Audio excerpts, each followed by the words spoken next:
Fala aí, investidores, sejam muito bem-vindos ao canal Planilheiro Investidor. Eu sou Adriano Costa e nesse vídeo nós vamos falar do relatório gerencial de fevereiro de 2024 do fundo Helg 11, fundo da REC aí de logística. A gente vai ver a performance dele no mês de fevereiro, tá? Vamos ver aí os detalhes do relatório, que mesmo com um prejuízo, o fundo distribuiu proventos no mês de fevereiro, tá? Então fique conosco se você gosta desse tipo de assunto. Se inscreva no canal, ative as notificações e deixa o seu like, é tudo de graça, tá? E você ajuda muita gente aqui no canal e também eu vou deixar esse relatório na descrição do vídeo e o link do nosso grupo do Telegram, tá? Então fique ligado aí no canal, que a gente também já vai começar a falar agora em 2024, vai sair os vídeos falando sobre ações, tá? Se você tem alguma indicação, a gente também vai fazer análise dos relatórios trimestrais de algumas empresas, tá? Então fique ligado aí no canal. Vamos lá então?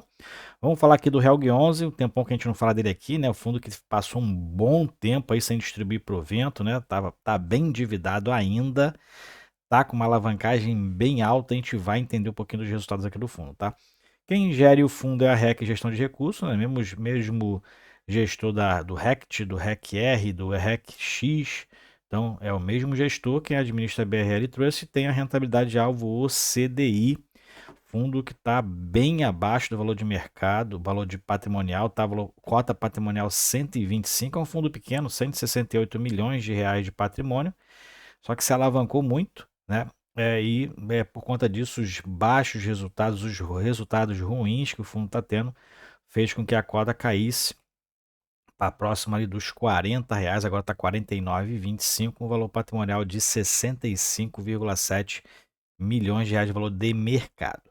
A área bruta locável do fundo é quase 100 mil metros quadrados, né? Tem as taxas aqui de administração e gestão de 1,17% as duas, né? E não tem taxa de performance, é um fundo com prazo de duração determinado para investidores em geral e atualmente com um pouco mais de 5.800 cotistas. A gente também vai ver essa base que já reduziu bastante desde que o fundo parou de do período, principalmente no período que o fundo não pagou dividendos, tá? Dentro dos resultados aqui, o fundo fala que no dia 14 de março vai pagar aí pelo segundo mês seguido proventos, né? Um pouco mais de 133 mil reais, vai pagar no dia 14 de março provento referente a fevereiro, 10 centavos por cota, fundo aí que fechou então cotado a R$ 49,25 e um dividend yield de 0,20%. O fundo pagou dois proventos aí basicamente, né? E está com dividend yield analisado de 2,44%. Bom, mais para baixo aí os resultados do fundo, ele distribuiu então 28 centavos, né, nos últimos 12 meses e o fundo então desde novembro de 2020, quando surge o fundo, né, o fundo distribuiu aí até agora fevereiro de 24, 21,1% de rentabilidade. Bom, mais para baixo a gente vai verificar aqui, o fundo disponibiliza os vídeos do ativo, então você baixa o relatório aí, que vai ter os vídeos aqui de marketing, né, de prospecção aqui dos imóveis, né, então a gente vai ver aqui, ver nos vídeos a dimensão dos imóveis, né, e se o imóvel é de qualidade ou não, então baixa o relatório e verifique. Ele fala aqui sobre nova alocação, o fundo precisa de receita, né, o fundo então fez uma nova alocação no log Camaçari, 31 de janeiro, onde o prazo de vigência se encerraria aqui e o locatário fez aí, então uma prorrogação até 31 de dezembro. Então, um aditamento do contrato para alocação e a extensão e inclusão no objeto de locação de mais de 2.600 metros quadrados lá no armazém Itapuã, lá em Camaçari, na Bahia, pela Velog Transportes e Logística. Então celebrou aí o quarto aditamento.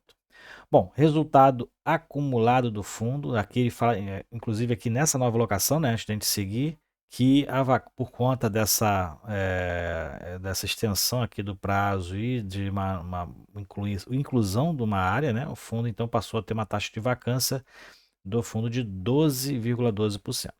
No resultado acumulado, o resultado de caixa, né? O fundo não distribuiu aí em torno de R$ 8,96. Basicamente, esse valor ali foi não distribuído no período que o fundo então ficou ali retendo, né, as distribuições e incorporando ao patrimônio, né?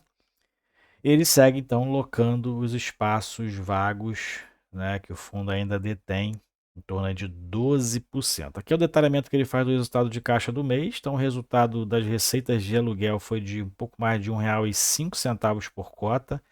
Despesas com propriedades foi um pouco mais de 18 centavos. A gente verifica o calcanhar de Aquiles aqui do fundo, sofrendo aqui com as despesas financeiras de 75 centavos por cota. Então, que deixa aí um resultado de apenas quase 12 centavos por cota nesse mês de fevereiro, né? Essa é a média que o fundo tem aí tido de resultado, e o fundo então distribuindo 10 centavos por cota. A gente verifica que as outras despesas do fundo consumiu todo o resultado líquido e o fundo não teve lucro de caixa no mês de fevereiro, teve prejuízo, mas mesmo assim, janeiro o fundo distribuiu só uma pequena parte daquilo que teve de receita, né? Então, complementou essa distribuição agora no mês de fevereiro. A gente vai ver esse detalhamento mais para baixo.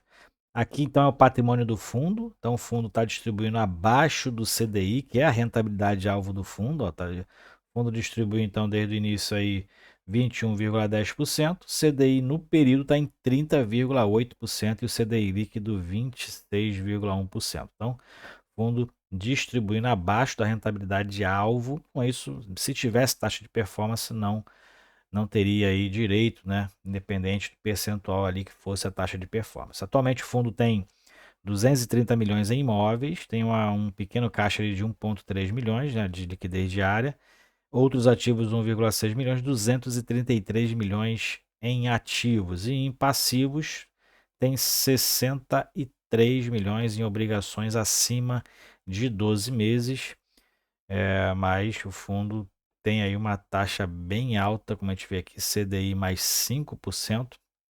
Então é uma taxa bem alta que o fundo tem em relação a esse financiamento, que gera aí encargos altíssimos aí que o fundo, como a gente verificou lá no detalhamento do resultado. Mais para baixo a gente verifica então, ó, o fundo nos últimos 12 meses distribuiu em janeiro e distribuiu em fevereiro, no total de 28 centavos, passou praticamente, acho que passou o ano todinho de 2023 sem distribuição, um pouquinho da de 22, né?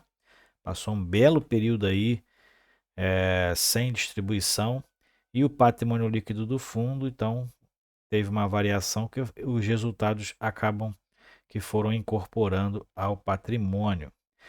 E aqui a gente verifica que o Log Camaçari é o principal, né? O principal imóvel do fundo, quase 50% da área bruta local vem de lá. E desde que o fundo teve uma vacância elevada lá nesse imóvel, vem aí então sofrendo com as suas receitas, tá? A correção das receitas é a maioria pelo IPCA. Todos os seus contratos são contratos típicos, né? Característica então aí desse fundo.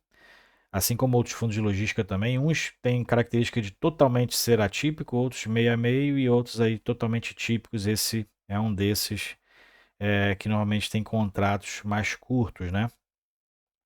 A gente verifica que por ativo, o fundo tem então 5 ativos, né? Tem uma taxa de vacância de 12,12%. E tanto a vacância física quanto financeira, ela é igual, né? Concentrada aqui na região sudeste, como a gente verifica, região boa, né? Inclusive Queimados, é próximo onde eu moro aqui. É uma área de indústria ali muito forte, né? Tem galpões ali interessantes ali, esse parque industrial de Queimados, bem localizado na Dutra, próximo à rodovia Presidente Dutra, próximo ao porto de Itaguaí, né? E direção ali de São Paulo. Então é uma cidade bem localizada para questões logísticas. Mas o que a gente vê aqui que o Log Camaçari tem uma participação maior, né, como a gente verifica aqui, 49 mil metros quadrados, dos quase 100 que o fundo detém atualmente, e está aí com 18% de vacância. O de Queimados está com uma vacância maior, só que tem uma participação menor em relação à receita total do fundo. Bom, mais para baixo a gente verifica aqui a evolução, né, ali das aquisições. Então, o fundo último que adquiriu foi o REC Contagem.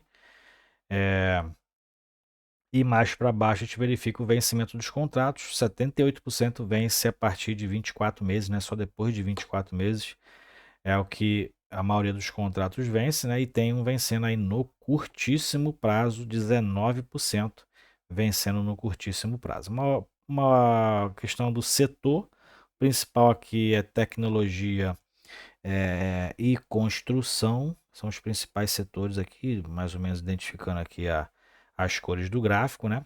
E falando aqui da DRE gerencial, a gente localiza aqui qual é o calcanhar de Aquiles do fundo, que é as despesas financeiras, as despesas financeiras com propriedade. Essa aqui é exatamente 753 mil o fundo pagou em fevereiro, receitas de aluguel 1,4, né? Até que está equilibrada essas receitas de aluguel. O problema todo aqui é a despesa financeira, que tem uma variação por conta aí do CDI mensal, né? Mais aquele prêmio de risco que é bem elevado. E o que a gente verifica aqui, o fundo teve um lucro contábil de 294 mil reais, só que teve um prejuízo de caixa de mais de 15 mil reais. Distribuiu os 133 porque o fundo teve um resultado positivo aqui em janeiro de 2024, né? Na verdade, não teve resultado positivo, ele distribuiu, foi caixa mesmo, né? Então, quando a gente pega no acumulado dos últimos 12 meses, a gente verifica que o fundo tem distribuído mais do que o lucro contábil, tá? O lucro de caixa é outra coisa, isso a gente teria que analisar ali os informes mensais do fundo, que todos os meses é um informe mensal, né? Depois, geralmente, depois que anuncia os proventos, os fundos publicam os informes mensais e ali você consegue saber as disponibilidades que o fundo detém, tá? Então, o fundo está com essa disponibilidade e então segue fazendo essa distribuição. A gente verifica que o fundo teve um lucro de caixa em janeiro de 502, distribuiu 240, né? Então esse acúmulo aqui que ele fez em janeiro, ele queimou para distribuir 133 mil reais no mês de fevereiro. Então queimou aqui aquele acumulado, parte, né, do acumulado não distribuído do mês de janeiro. Ok? Então, vamos aqui mais para baixo ver se tem mais alguma coisa. Tem aqui a questão da receita acruada, né? Então, tem aqui uma parte de receita acruada ainda, dividendo implícito. Depois você pode dar uma lida nisso aí. Isso aqui é o detalhamento dos ativos. Novamente, os vídeos aqui, né? As principais empresas, o valor de aquisição, qual é o tempo que o imóvel tem, né? Se é um imóvel novo, se é um imóvel velho. Então, tem aqui todas as especificações e o vídeo ajuda a gente a localizar também essas questões, né? E aqui dentro da liquidez e da rentabilidade, a gente verifica o fundo teve um volume de negociação de um pouco mais de 2,6 milhões, é um fundo pequeno, então não tem uma liquidez alta, a média diária foi de um pouco mais de 140 mil reais e não teve uma variação tão grande assim na faixa de negociação, como a gente verifica aqui. A gente verifica o fundo, né, teve uma queda longa aqui desde o final de 2020 para início de 2021, o fundo sempre teve em queda praticamente, né? E aí então, a partir do início de 2023 que o fundo passou a não distribuir, foi aí que o fundo teve uma queda mais relevante, inclusive na quantidade de investidores que lá em março de 23 era 7.500 e agora tem aí um pouco mais de 5.800, então variou também bastante aí nesses últimos 12 meses a quantidade de cotistas. Então, um fundo que ainda está dando sinais de recuperação, só que o que atrapalha são as obrigações que o fundo tem. A gente verifica que foi um papel adquirido ali com a taxa bem alta, porque a Selic, inclusive quando ele adquiriu esse papel, a Selic estava mais de 12, 13%, né? Então estava pagando 13% mais 5%. Então, complicado, um fundo que não tem ali uma variação tão grande de receita. E quando teve a vacância no Log Camaçari, foi aí que desandou tudo e o fundo não pôde distribuir dividendos para poder tentar cobrir a despesa que ele tinha com o CRI, né? Então, na minha opinião, ainda está arriscado comprar o fundo, né? O fundo ainda está com uma nebulosidade aí, assim como o XPPR também está nessa nebulosidade com alta alavancagem. Eu não adquiri o fundo, nunca tive o fundo e não adquiriria se fosse o caso hoje para confiar numa evolução dessa cota aí no curto ou no médio prazo, visto que o fundo ainda tem aí um tempo para pagar essa obrigação, ok? Então é isso aí, relatório do Helg 11 segue capengando, mas dando sinais aí de fumaça, né? De uma possível evolução aí para os próximos longos meses aí para frente, ok? Eu espero que vocês tenham gostado do vídeo, deixe suas opiniões nos comentários do vídeo. Fique com Deus, até o próximo vídeo. Tchau, tchau.